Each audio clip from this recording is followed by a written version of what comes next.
Welcome to another episode of the Growth Focus podcast, where we bring tech leaders from all across the world to share their insights and expertise to help us grow our businesses and grow our careers within tech. My name is Gary Lafferty, your host and founder of the Growth Focus Partnerships, where we help tech consultancies close high enterprise deals quickly and efficiently. And this week, I am very pleased to have as our guest Connor Reilly from ReSquared, and he's going to be sharing his thoughts and his experiences on CS, the do's, the don'ts, the challenges, and some of the stuff with working with startups. So I can't wait to get into this week's episode. So without further ado, Connor, welcome on board. It's great to have you here on our podcast. Why don't we start off with you introducing yourself and give us a little snippet of how you got started into tech and where you are today. Yeah, thanks, Gary, so much for having me. Really excited to talk today. So a little bit about me. I'm Nashville-based, lived here for about 4 years. I have quite a unique background, I would say untraditional, so to speak. I graduated college and went directly into finance. So I was in more business consulting, personal retirement planning, worked for a pretty large company out of San Diego. And yeah, that's kind of where I wet my beak, so to speak, in the professional world and in, consulting and just getting to know customers, giving them value. And yeah, I did that for about 5 years or so. And then I left that industry just for a variety of reasons. Loved what I learned. It gave myself, and I'm a small business owner as well. My parents are small business owners. So it gave me a lot of information on, personal finance, business finance, and just, consulting. It's just that's where I got my love for giving people good service, building long-term relationships, and learned everything from the prospecting side of things to actual proposals, pitches, strategic planning, and all the way to like account management level relationship building. I left that and then weirdly did a pivot where I went into a startup restaurant group. My family owns some restaurants, so I kind of grew up in there and landed in a company that had a couple concepts in San Diego that they were perfecting and then wanted to scale it. And I ran their entire, basically customer service and operations side of things. So kind of built the playbook on, how to approach guests, how to build your operations, how to give people the best experience every single time and leave them wanting more. And then as a lot of restaurant operators in California specifically, COVID was a very challenging time for us. So laying off staff, bringing staff back, and felt like I wanted to make a change back into kind of the white collar, space in general. Consulting, didn't know what that looked like, and ended up getting a shot to enter into the tech world. Didn't know what I wanted to do and got a VP of customer success that had an extreme amount of experience, and he was looking for someone to help him build a whole CS department from scratch. And my background with sales and consulting and training mixed with my passion, honestly, for customers. And ended up going there. That company was called Crystal, and built that entire department from scratch for about 4 years. And then recently left for a different opportunity at ReSquared about 6 months ago, which is another small tech startup, similar space, sales enablement, marketing technology. Doing the same thing here, building a team, and we're ready for scale. So that's a quick synopsis of my background. Would love to go as deeper or as surface level as you want. Fantastic. So Connor, I think this is a key thing before we dive too much into this, and get into the weeds, as it were. I think it's important for us to realize that, even though we talk predominantly about tech, and this is a sort of a tech channel, and a lot of our listeners will be in tech, CS, customer services, is very much part and parcel of running any type of business. As you said, and it doesn't matter if it's a restaurant, it doesn't matter if it's tech, it doesn't matter if it's a startup. It really is about having that good client experience from day one. I was speaking to somebody the other day, and perhaps you can jump in on this one as well, is that one of the challenges they were having is that there's this void, there's this clunkiness part between the sales department and the onboarding department. Because once the sales is done, they chuck it over the fence and go, right, that's your problem now. And then the CS guys have either got to take it, or the onboarding people have got to go, okay, who is this person? And it's for the customer or the client. It almost like I have to start all over again. It gets really uncomfortable because I have to repeat myself over, or I'm now going to fill out a load of forms, which I spoke to the salesperson about when I did that. Let's stick on that for a little bit, and let's hear your views on that. So, is that as common as we're hearing, that they just, as I say, just chuck it over the fence once the deal is done, and the customers kind of click, okay, now what? 100%. So it's funny you say it doesn't matter what industry you're in. Obviously, tech is kind of where customer success got founded via Salesforce. But you can relate this to any industry across the board. I mean, even I'll take it back to restaurants, right? Like, I know it's a tech podcast. Why are we talking about restaurants? But it's different departments that are incentivized in different ways. And at the end of the day, everyone's goal should be what the customer needs, what they want, and what their experience is like. So we're taking sales, for example, where obviously they're incentivized to find pain points, find pressure points, and, talk in a very eloquent way that's persuasive and get someone, to sign a deal. And naturally, you are going to shy away from maybe the downsides of your product, or, kind of like where the bodies are buried, so to speak, because why would you do that? You're incentivized to close deals. But a lot of times what people they're not looking at the other side of the fence on saying, I might be setting up that customer not for success in general, where especially in SaaS, you have to have a very high foundation of recurring revenue, or else the whole model falls apart. So in the restaurant sense, right, you could say that salespeople could be like your kitchen, right, where they're actually I know it's a little bit inverse, but they could be making this dish, and as soon as they put the dish in the window and it walks away, they're on to the next one, and they're not thinking at all about actually was that exactly what they ordered, exactly, to the temperature measurements or whatever. And then you now have a server, so to speak, having to answer that, and they're the face of your customer, but they only do 20% of whatever the end product is. And so really getting every department to align with that end product and what that customer wants, and trying to remove as much of the clunkiness that they can, so that's a seamless experience for your customer.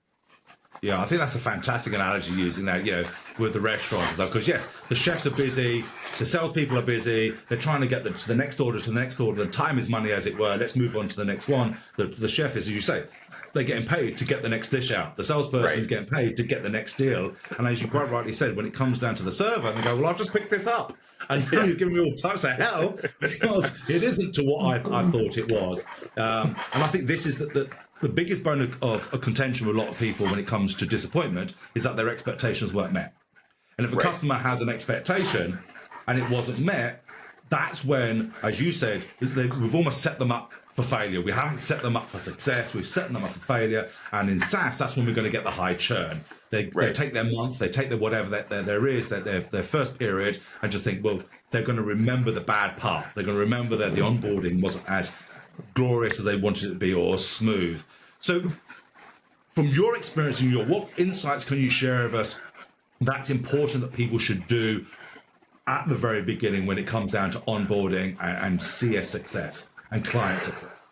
Yeah, I think, and I'll actually take it a step back and start in the sales process too, because to your original point, right, like, they have one goal, and the goal is to sell. But if everyone's goals aren't aligned, you're going to come into challenges at one point or another. And it's either the salesperson selling something that theoretically can't be done, or over exuding the value or the benefits of that product. And then engineering's like, wait, we can't do that yet. That's something I told you was coming. The CS side is like, well, they tend to maybe know the ins and outs of the product a little bit more, because they're the ones actually training on it and finding that strategic value. So they might say, well, yes, that salesperson, we can do this, right? But it's more effective if we do it this way. And there might be, we're on different pages, so to speak.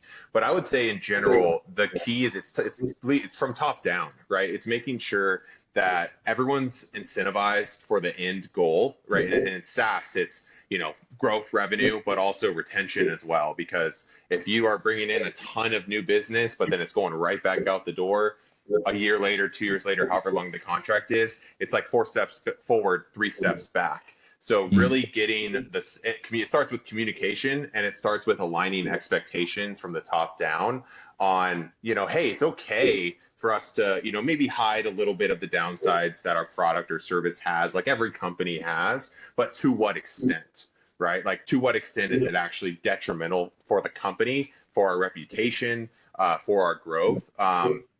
and it's understanding too. So from a CS side, I consider myself a sales minded CS leader. Like I understand, like I'm a very sales focused person, but I understand the value CS brings and how CS is changing.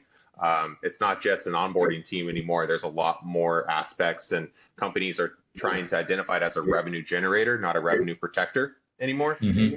So a part of my job is to kind of make sure I re-stabilize the CS team on knowing, hey, salespeople, they're incentivized to sell. You're not going to get a slam dunk, picture perfect case every single time, but it's our job to make sure that sometimes we do reset expectations with customers and still find that value. It just might look slightly different than, what was said in a demo or what was pitched in a 20-minute call. So yeah, that totally makes sense, because if it's only a 20-minute or a 30-minute demo or whatever the case may be, you want to get as much of the good points out as you possibly can that hits the customer's needs or the client's needs, and you don't really have the time then to necessarily go into all the details. But the challenge therefore that comes from there is that the human brain starts making stuff up. The expectation from the client is like, oh, well, that leads to this and this happens. And now they're expecting this Cinderella shoe, when effectively it was just literally a boot that you were selling them, a good old boot that gets you from A to B.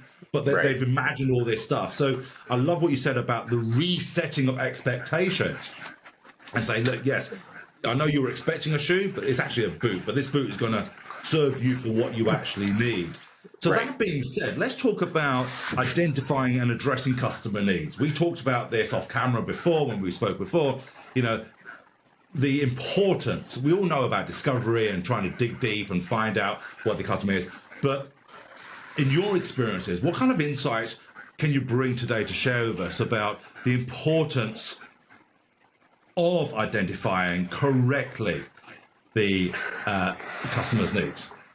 Yeah, I mean, especially at that transition mark, right? So when you take a pre-sales customer, you sell them, and then now they're a customer of yours, it is imperative to know what their goals are and what they're actually wanting to get out of this and what's feasible. And at the end of the day, if you don't handle that at the first phase of the CS relationship, it's going to come up somewhere.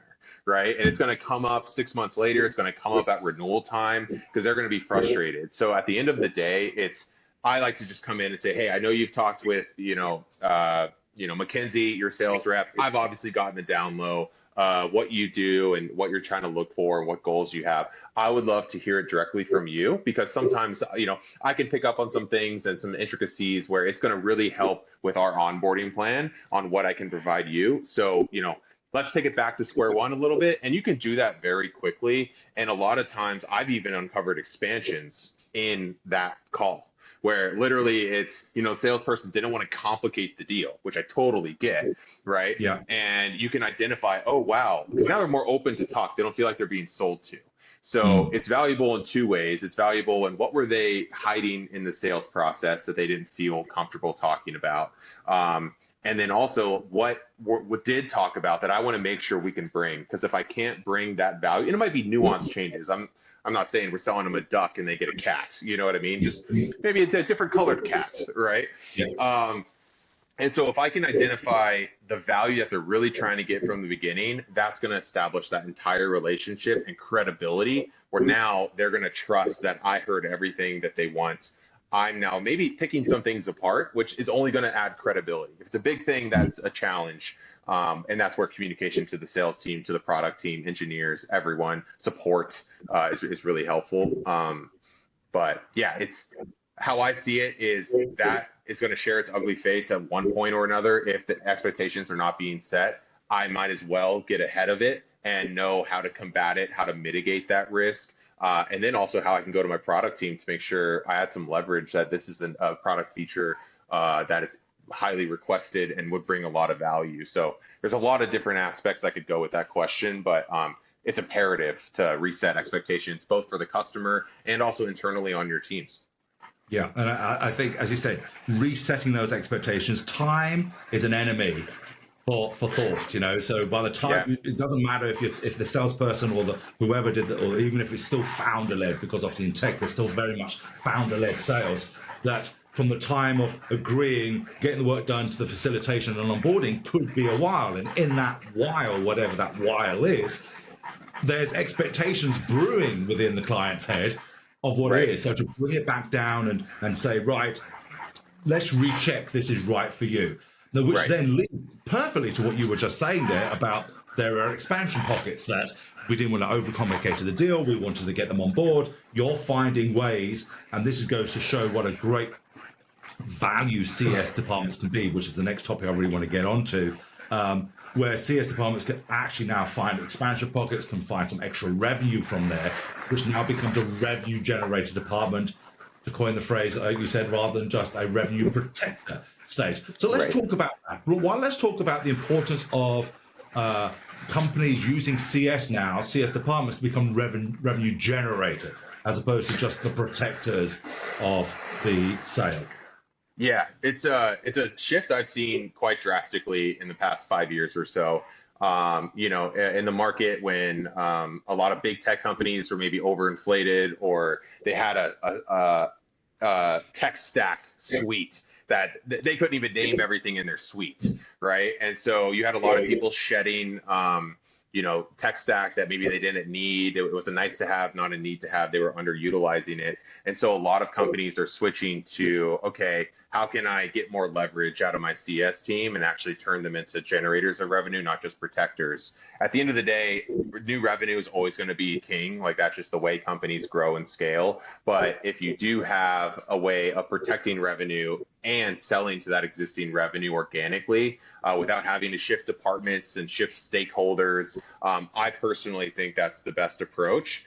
Now, how do you do that is very dependent on the size of the company and the type of employees that you have. So I come from more small scale startups that are in major growth mode, and a lot of times you have to be a jack of all trades, right? So you're someone that's doing the onboarding, also doing the strategic planning, doing the quarterly business reviews, planting seeds of expansion opportunities, potentially getting introduced to other stakeholders and other departments. And I really think the best departments to do that is the ones that knows the product inside and out and knows how to find the value, which is obviously your customer success team. Now, there's some departments that kick it back to sales. Once there's like an opportunity, they kick it back to sales. And I think it depends on the type of personnel you have. If you have really experienced, knowledgeable CS people, I disagree with that approach. However, if it's big enterprise deals where it's a whole new stakeholder, it's like completely, they don't even know what the pocket you're in. There's two different ways you can attack that. One is like a commercial CSM, is what I would call it, where it's someone that has a sales background, but they're a little bit more enterprise type sales, where it's long-term planning, it's very strategic proposals, and they tend to know more about the product, and they're not as transactional. That is someone that I think sits under CS, but they're incentivized on more of a sales comp structure. Or you have, you kick it back to sales, but that's where it gets a little dicey, because it's, if you have a sales team that's really focused on new business and new logos, how much time and effort are they going to put into expansion opportunities? And so it really depends on how you structure that. But the answer to your question, there's been a monumental shift of having CSMs honestly act more like account managers. And then within that pocket, if you need efficiency, having those onboarding teams and support teams that just turn and burn onboarding, overseen by more of that account manager or CSM that is more executive level. They're good at negotiation, they're good at strategic planning, overcoming objections, and they kind of, they lead all the other support mechanisms that they have via onboarding specialist, support team, engineering, if you have that, or a pocket in CS, which is rare. Yeah. So what we certainly are seeing, and from what you're saying and what I'm seeing out there, is that with the CS department, as it were, or CS professionals, have really moved a long way now away from just the check boxes, from people who just tick the boxes, move them on, file them away, move on to the next one. They've really become trusted advisors now within that field. 100%. I think that's, and with that, you've had to really upskill your CS department. So, you know, I know some CS departments where they're more onboarding specialists and they're just there to just, they know the product, they know how to conduct an onboarding, and that's it. And now you're seeing CS people teach, you know, like sales philosophy. And I don't know if you're familiar with Sandler, but like, you know, I'm teaching my team, you know, aspects of Sandler. Just, hey, this is how you negotiate. This is how you overcome objections. Like the importance of upfront contracts and actually finding ways to get customers to buy into something, and be more of that trusted advisor that you were talking about. Because there's so much SaaS out there now that what makes you stand apart besides an awesome product is them knowing that they can come to that person that's their designated CSM, and they're going to actually be able to get value and strategic value from them. Yeah, exactly. And I think if you're talking about, traditionally it used to go back to the salesperson, but if the salesperson is the one busy looking for the next deal, as much as they would like to be relationship builders aren't necessarily the revenue generators. It's been proven time and time again that if you're a relationship building salesperson, you're probably at the bottom of the rung of your producer, right? And they don't have the time to necessarily do that. So what's important that's come out from that, certainly from my perspective, is the CSM role, or the CS department now actually has a vital role when it comes to balancing business strategy with client feedback. You know, they're almost like the pivot side of things now. Yeah, I tell this to my team all the time. I said, you are the face of the company, but you're also the face of the customer. And sometimes you have to play both sides, right? And so for my product team, like they need boots on the ground feedback that they trust. So I have to be able to build relationships with my stakeholders, understand their needs, understand their business, and really be able to like sift through that. Because sometimes you're gonna get some noise. Sometimes, you know, it might be relevant for customer A, but not customer, you know, B through F, right? So it's more siloed feedback. Take that, go to the product team and say, hey, I know we have a lot of things in our roadmap, but this is themes that I'm seeing that's going to provide more value. Here's some examples, X, Y, and Z. So that's me being the face of the customer, right, to my company. But then inversed, right, I have to then protect my company and know why things might be taking a long time to build, or why something might have been exaggerated in the sales process, and kind of protect the company to the customer. And what I've noticed is that that's a pretty hard thing to do. And I think naturally, if you do it correctly, you build that trust, not only internally with your company, but with your customer, which puts you in that exact great position for expansion. So yeah, it's 100%. It's a hard line to navigate, because at the end of the day, if I sell, and not to just keep talking about expansion, but I think, why would I expand something with a customer? Why would I put my name on the line and expand something with a customer that I don't think is going to work? Because guess who's going to hold the bag in 6 months or a year whenever the renewal is up? Me. Right? And so, you naturally have a lot more trust with your stakeholder, and your stakeholder knows, hey, I'm the one that's recommending this. This is why. And they know that, like, you would not be selling something that you don't really believe in, because you're the one that's going to be stuck holding the bag if it fails. Yeah, exactly. And I think it's interesting how you bring that up, because as important as the CSM role is there, and I know I've been in sales all my life and built a company from that, but the salesperson, and this is not detrimental to all the salespeople out there, but generally a salesperson, once they've sold the deal and moved on to the next one, they don't have to hold the bag, as you say. Whereas the CSM does. They go, well, hold on a second, I'm still talking to you. The salesman hasn't talked to you for 6 months because they moved on to the next one. It's because it's not their role to keep talking to them. So it's not. Yeah, so I'm really interested in asking your view about this one, because a majority of my clients would be in the SM market. They'll be sort of 5 million to 15 million in ARR. That's probably where they're sitting. They're still predominantly, I would say, founder-led sales. They might have some BDRs, SDRs helping them get to the qualification level, but it's still founder-led from there. So we do have the founder signing the contract with them and stuff like that. How important is the CSM role or the CS department role in companies of that size? Is it something which they should be installing, or at least have a CSM in there? Or is it something they should kick the can down the road until they're into, I don't know, 50 million, 100 million or something like that? Yeah, it's a great question. I've always been a part of pretty much founder-led companies my whole tech career, so to speak. I think the sooner you can spin up a CS department, the better.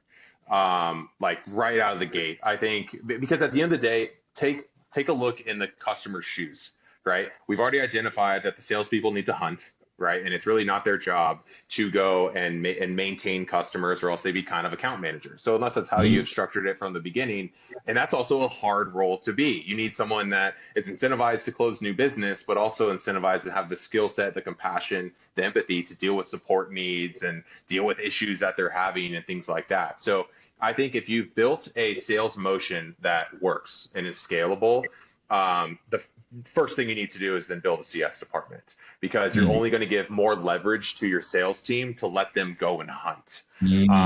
And you give more bandwidth to a team that's going to be able to use all their skill sets in transactional selling and short-term relationship building to build trust quickly to get the sale. But then you allow them to do that over and over and over again. And then you have a team that's more long-term relationship mindset. Hopefully they have a sales bone in their body. Hopefully, if not, train them and make sure that's a part of your hiring checklist, so to speak, for CS. And I think you'll see, if you're hitting it from both sides, you're going to have more stable revenue and growth and a better customer experience from the beginning. It seems that way. And I think now we do more thinking about that. You can always see my eyes tell everything, because I'm always thinking, oh, my brain's going off. I listen to you say one thing and my brain's going, oh, that makes such and such and such. So when we're dealing with the size of the companies we are, sort of sub 15, sub 25 million, I suppose we're still small enough to be nimble, to change with the times, to change with the client, to change with the customer, as opposed to the larger companies, like we were talking off camera before. The difference between a cruise liner and a tugboat, being able to change with the tide, as it were. Yeah, 100%. I think the smaller you are, you're that speedboat, right? And you can change, you can do U-turns if you need to. I wouldn't suggest that, because you're just going to frustrate your customers that were with you from the beginning. But the more you grow, the larger your ship gets, right? And that means your pivoting needs to be smaller and smaller and smaller, because you don't have an established customer base, right? So what I've seen is founder-led sales motions and founder-led smaller companies. They're thinkers, right? Like they are creative people 9 out of 10 times. And a lot of times they get really excited by the new shiny thing, which is awesome, because that's how you're going to scale and grow and differentiate yourself. But we also need to take a step back the more you grow and realize, hey, if we do this as quick as you might want to, we're going to frustrate a big portion of our existing customer base that was sold X, Y, and Z 2 years ago. So what I found is, especially when you get some revenue under your belt, and you might have like an ICP, like an ideal customer profile, but that might change over time. But being really mindful of how quickly you change the direction of your company without sacrificing the people that gave you a shot at the beginning. Now, it might be very justified, right? And that's okay if it's vetted and those ideas and goals and new pivots to your company is completely vetted. Okay, great. If we think this path is going to lead us to 100 million, let's do that. No, we might cannibalize some of our existing revenue if we do this, but that's okay for the greater good. But what I notice is, especially in smaller scale companies, they want every dollar they can get, right? From new business, from revenue.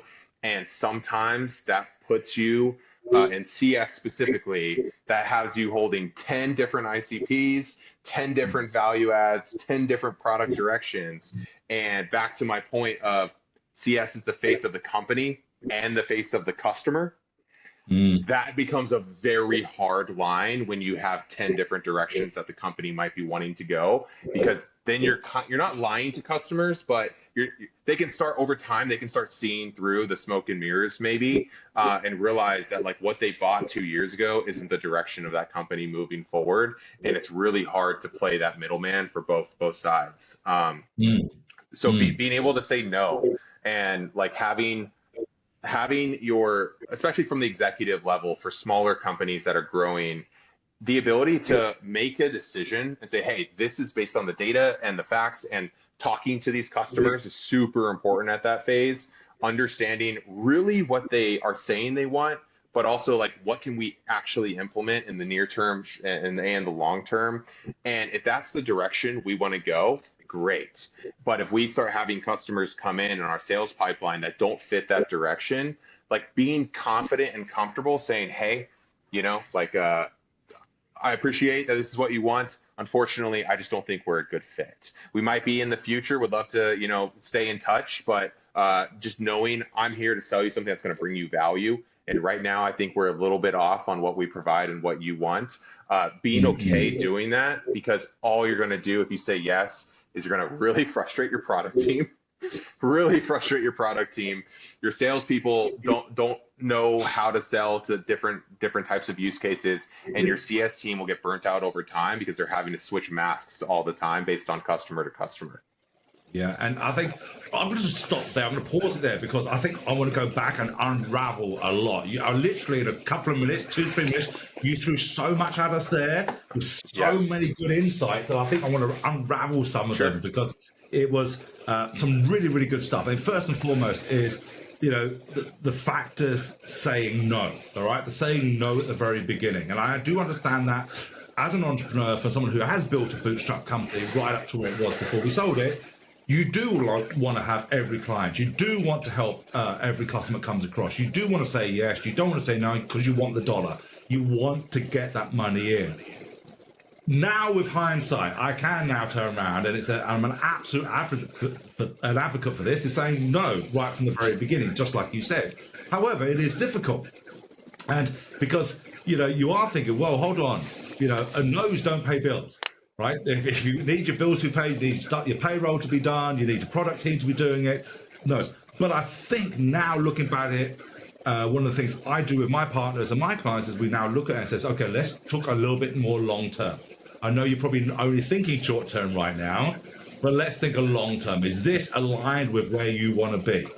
And as you said, if we are talking about your sales people don't know what to do, your CS people don't know what to do, your engineering and product people don't know what to do. That's if you have those departments.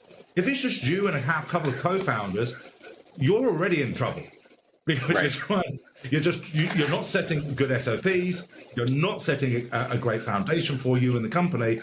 And as you said, you just reeled off those numbers: 10 different ICPs, 10 different products, 10 different things. But you multiply those, now you're in hundreds. You're not in tens, you're in hundreds, right? And now you got to try and keep everybody happy. And I think that's a word of warning, which is why I wanted to put the brakes on here, just so that people understand that. You think, oh, it's only one, it's only two, it's only a handful. We'll change that later on down the line. But it will come back. It's almost like the bad fruit in your bag. It's going to start rotting everything from within if you don't realize it and deal with it. What I've noticed, I've seen this a couple times, like live this and breathe this, is especially if you have a founder that, and like you said, if you don't have an engineering team, it's like you have 4 founders or 4 people that are in your core group and you're just rocking and rolling. I honestly think that is where that is the situation where it's actually harder to say no, because they know what they could build. They're doing the selling, and they're doing the engineering, and they're doing the marketing, and they're doing the account management.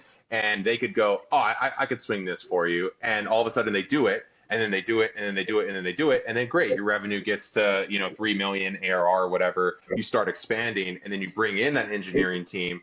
They look at your infrastructure and they're like, this is a Frankenstein infrastructure. How can we scale this? Right. And so I've seen time and time again, when you get to that 4 million mark, you bring in a high level CTO or VP engineering or something, and they have to spend a year just redoing your infrastructure for whatever you've now learned in your process, right? I'm like, I think this is our ICP. I think this is our vision. And they have to spend a year just undoing all of the different types of building that you did just to get that revenue in the door at the beginning. So saying no doesn't pay the bills, but it does build credibility. And it does build confidence in your sales team that when they say yes, everything is behind that yes because they're confident saying no. And one last thing too on this is if you say no and the customer goes, whoa, why? Right? Because a lot of people don't want to be said no to. They might reset their expectations and be willing to go on that journey with you.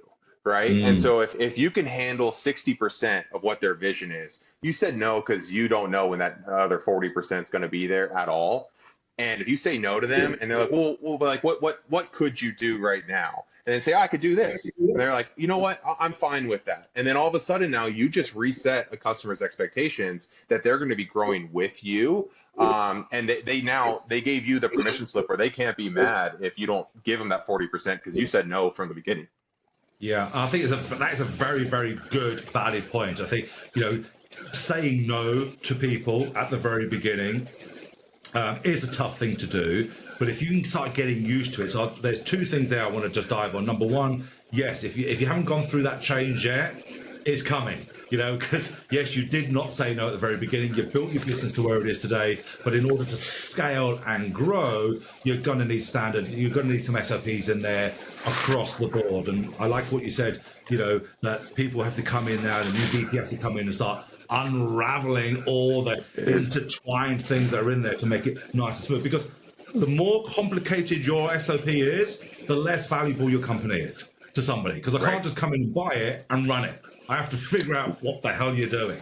So I'd rather have something I can buy, invest in, or whatever, because it's now smoother to run. So again, that's something that if you're considering of your enterprise value at some stage, to think about maybe streamlining what you have. But going back to what you said there, Connor, about the no and helping certainly your early adopters, maybe go along with the journey with you. We've got to remember this, that people don't know what they don't know. They think they know what they know, but they don't really know what they know. And quite frankly, they could be coming to you, especially in our industry of tech, come to you and says, I want ABCD. They don't know why they want ABCD. They're probably being told by another company they need ABCD. But really, they don't even need C at all. They don't even know what C is. They only need A and B to get going. And if you try to bow down to them and try and say, yeah, okay, I would give you A, B, C, D, you're definitely not doing you a justice, and you're certainly not doing them any justice either. You're probably doing them an injustice because now they've got something they don't really need at all, but you've just set the parameters. 100%. I mean, at the end of the day, right, there's no free lunch, right? At the end of the day, it's going to come out that this is what they didn't need, and it's going to come out usually the post-sale side of things, and then you're going to lose that customer. So being the most upfront with them as possible and really coming across it as a consultative approach, which if your sales motion is a little bit more transactional and your offering is a little bit more black and white, that's cool, but we still need to do that on the CS side from the beginning. This is an excellent point this is going back to CS and customer services in every industry. When I was in finance, right, I was building strategic plans for family A, right? Yeah. And family A goes, well, my brother does this. And it's like, well, their situation's completely different. So no, I would not want to do X, Y, and Z for you because that's not the situation we have at hand. People are coming to you to be that advisor. People are coming to you to show value. And we need to be able to say no to hey, our product can't do that, or I'm not sure if you need that, right? And that you're going to build credibility by, they're going to trust you a lot more when you say yes, if you have the ability to say no. And I think that's a brilliant word to bring this to a close, really, is trust. We are now finding it harder and harder and harder, certainly with the feedback, certainly from the insights, certainly from the people that we've interviewed, the leaders that we've interviewed on this podcast. Building trust out there is getting harder and harder and harder. And therefore, there is an inclination to bow down and literally lay everything out for the customer. Yet, like you say, Connor, sometimes being controversial and pulling right back and saying, well, no, you're wrong. Not in so many words, but you Right. don't need that. This is not really the best for you. And that's how you build some trust. That's how you build that partnership, that trusted advisor role, as opposed to just being the order taker. Right. Right. In the business and doing an injustice. And I think you'll grow as a company with the more advisory roles that you can give people and tell them where they're wrong. Tell them that they don't need it. You know, like a doctor. The doctor just bow down to you every time. But how much trust are you going to have with them? If the lawyer just said, yeah, you're right, okay, fine. But why are you paying the lawyer? Right. You right. want someone who's in a trusted role who's going to challenge you. And if you can challenge that, the client or the customer or the prospect, you do gain a lot of ground and a lot of trust. Yeah. I think in the world today, especially with AI blowing up, check your emails right now. I have thousands of emails, right, of people that I'm never going to respond to because I know it's just a bot, right? And so it has seen in outreach for sure, but in sales across the board and just SaaS companies growing, there's so many companies popping up day in and day out that people are skeptical now. And you need to kind of bring that old school kind of sales approach back into it of being able to say, hey, a message for no one or a message for everyone is a message for no one, right? I'm right for these types of customers, but I'm wrong for these types of customers. So I want to have the ability to know, am I going to be able to provide you value or not?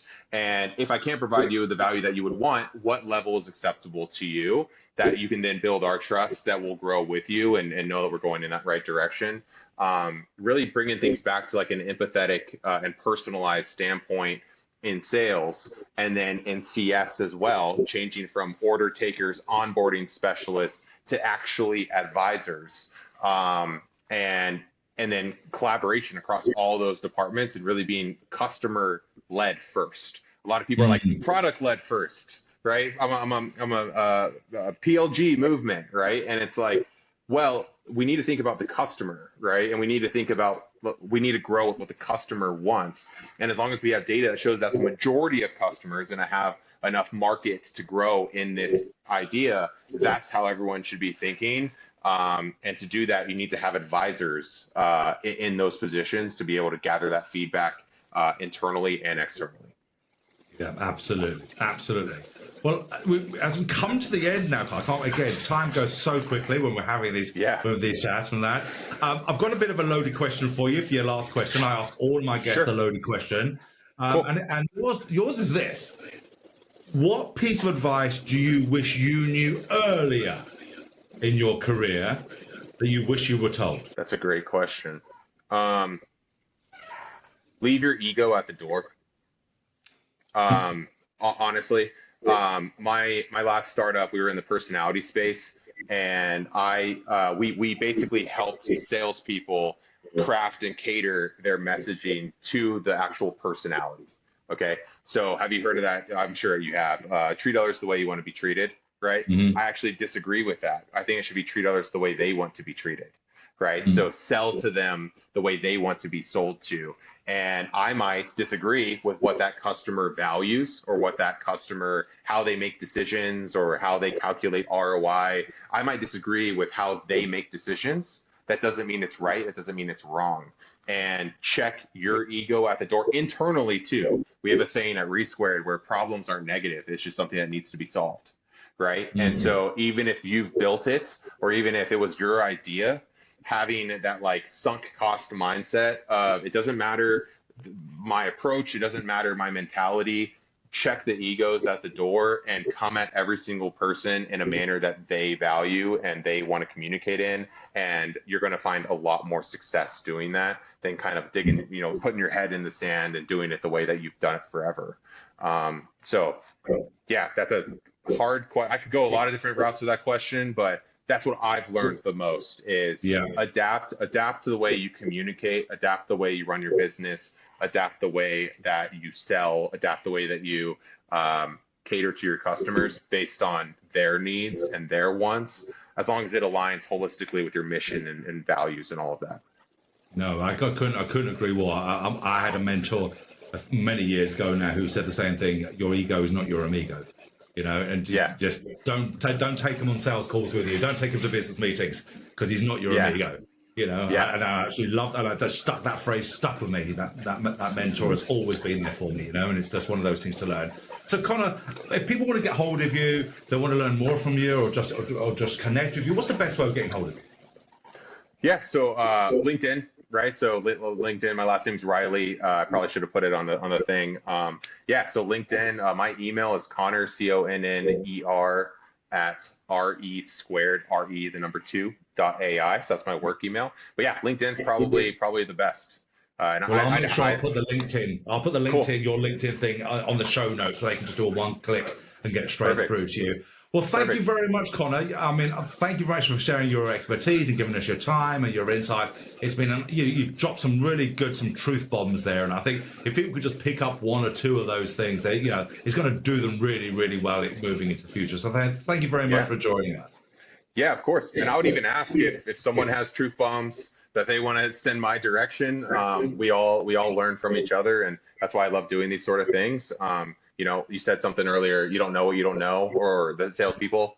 Same thing with me, right? Same thing with you. It's same thing with everyone. Is we all grow together. So if there's any truth bombs that I missed, or you disagree with a point, would love to hear about that as well. That's brilliant. That's brilliant. Thank you very much, Connor. And thank you, ladies and gentlemen, for joining us for this episode. And as I said, if you've taken anything from that Connor has dropped for us today, or anything that I've said for you, please make sure you comment it, make sure you like it, make sure you subscribe so you can hear other tech leaders share their insights for you. But more importantly, please share. Take this recording, take this episode, share it with somebody that you think that you can help grow, so that you can help them, they can help others, and together we can help our industry grow. So until next time, and in the next episode, thank you very much for joining us. Thank you very much, Connor, for being such a great guest, and we shall see you all soon. Goodbye. See you. Bye. Thanks.